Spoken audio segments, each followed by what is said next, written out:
Welcome to this edition of Engage Executive Quarterly. This morning we have Dave Schmidt, CEO of SCAN Healthplan with us. Welcome, Dave. Thanks, Paul. Thanks for having me. Dave, when you became CEO in 2002, what was the state of the company? The company was a little bit in disarray. We were in what's called state monitoring, which means technically we were bankrupt. We had $38 million in cash and around $60 million in unpaid claims. So obviously if the business had stopped on that day, we wouldn't have been able to make all the payments. How many members did you have at that point in time? About 52,000. And what were the annual revenues? About 550 million. And about 5 years later, what was the state of the company? 7 years later, I can give you because I have it in the top of my head. Okay. It's 1.6 billion approximately, 113,000 members, and a substantial amount of money on the balance sheet. Wow, that's quite an accomplishment. What were the first things you did when you came into SCAN? First thing I did was come in and try to figure out who the people were, what caused the problem, frankly, because it didn't make sense, because they had pretty good revenue per member, which is one of the markers in our industry. But the profitability obviously wasn't there. So we had to figure out what the problems were.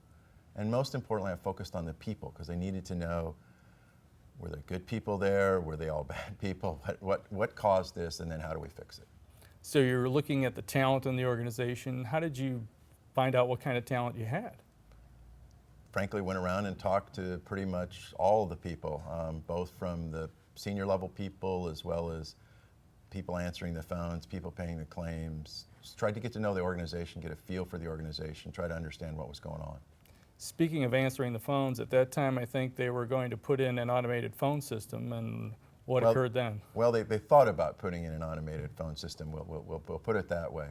They had, clearly we needed to do whatever we could to save money.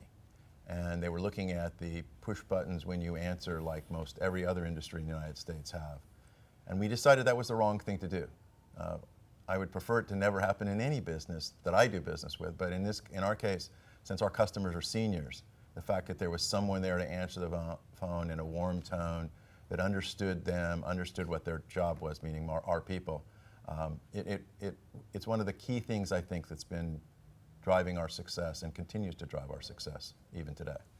What were you looking for at the executive level in terms of talent? I was looking for people who, first of all, understood the customer, understood seniors in particular, because our business is only seniors and people with disabilities, but primarily it's seniors. And they're a different customer, and they have different needs. And so I needed people who were empathetic, but I also needed people who understood that it was a business. We happen to be a not-for-profit company, but we're still a business, and we still have to make money. And so I needed people who combined that understanding of seniors, that understanding of healthcare, and the ability to run a business. And turned out a lot of those people were there. So it sounds like the executives had to get in contact or be in contact with the customers at a pretty close level. What are some of the things you do with the executive team that gets them engaged with the customers? Well, some of this we do with everybody. The first most important thing, I think, is every person in the company, and I literally mean everyone, has to go through a thing called Trading Ages. And what Trading Ages is a senior sensitivity course. It means you experience the physical things that occur as one ages. So maybe you get your fingers tied together with a tongue depressor, or get foam in your ears, or corn kernel in your shoes, or glasses that blur your vision, et cetera, et cetera. And then you're asked to do tasks that are around healthcare. So fill out a form for the doctor's office, have an interview with someone. And there's an interesting thing that occurs when someone does that. They realize, oh, that's why grandma was like that, or that's why Mrs. Jones next door doesn't really hear me, because she doesn't really hear, because she hears noise, but she doesn't hear the words. And so all of our people go through that.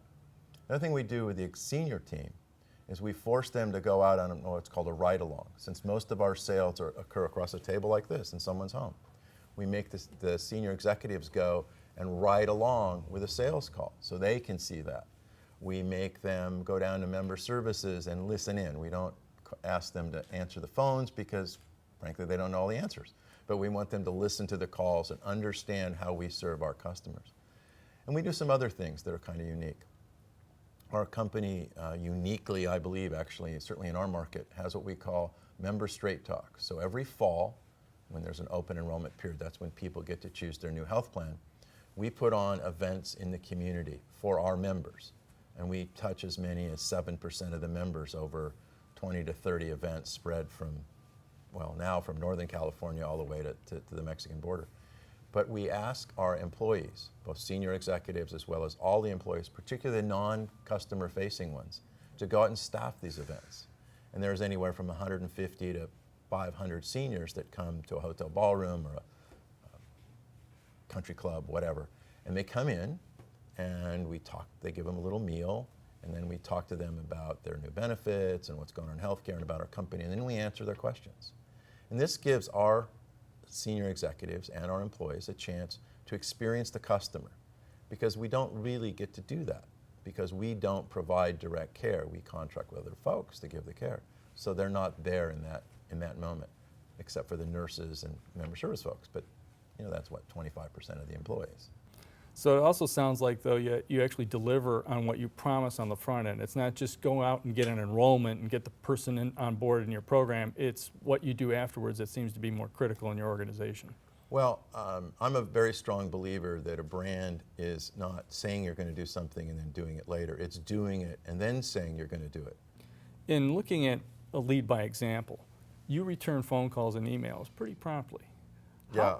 How, you know, when people talk about that, oh, you know, I can't do it, I don't have time for that. But here you are, a CEO of a company that's going through a lot of changes in Washington, D.C. and Sacramento. How are you able to do that? I just commit to do it. I don't know how. I don't know that there's gee, I do that by X. It's really, I just say, I'm going to do that. And if I have to stay till 8 o'clock at night to make sure that I've returned every email, I stay at 8 o'clock at night to return every email. And I try to encourage that among my staff. I think, you know, one of the things that any business, but particularly one that's built around service, if you're not being responsive, you've missed an opportunity. So we're I'm particularly diligent, and there is a thing that a company we've done some work with called Sen Delaney talks about the shadow of the leader, and I think there's a lot of truth to that. So if they know that my guys know I'm going to respond, kind of sets a pattern that they're expected to respond to. And I think as a company, we're pretty good about that. What type of advice would you give any executive taking over a company now that's in kind of the state that you saw in SCAN in 2002? I'd actually say be quick but don't hurry. I'm a Bruin, so that's Coach Wooden's aphorisms are really dear to me. And that one in particular in the case of taking over a company. I think your expectation, particularly when it's one that's a little sick, is, boy, I got to do something right now. As I said, be quick but don't hurry. Think about it, understand what's going on, and then act. I mean, we were quick. I mean, I was making changes probably by the second week, but I didn't go in with a preconception. I went in with a preconception, I got to get something done, I got to figure out what's wrong. But I didn't go in with, well, this person's got to go, that person's got to go, they're all idiots. I went in with the idea of, let's figure out who they are. Kind of the sports thing, when a new guy goes to a team, he comes in with a clean sheet. All of his prior problems are not considered. Well, that's sort of what we did. And I think that's the right way to do it. I think you've got to look at what's there. You've got to understand what caused the problem, because I think if you go too fast, you'll create more problems. Different ones, probably. You might solve the ones that are there, but you might create the unintended consequence risk is pretty big. So be quick, but don't hurry.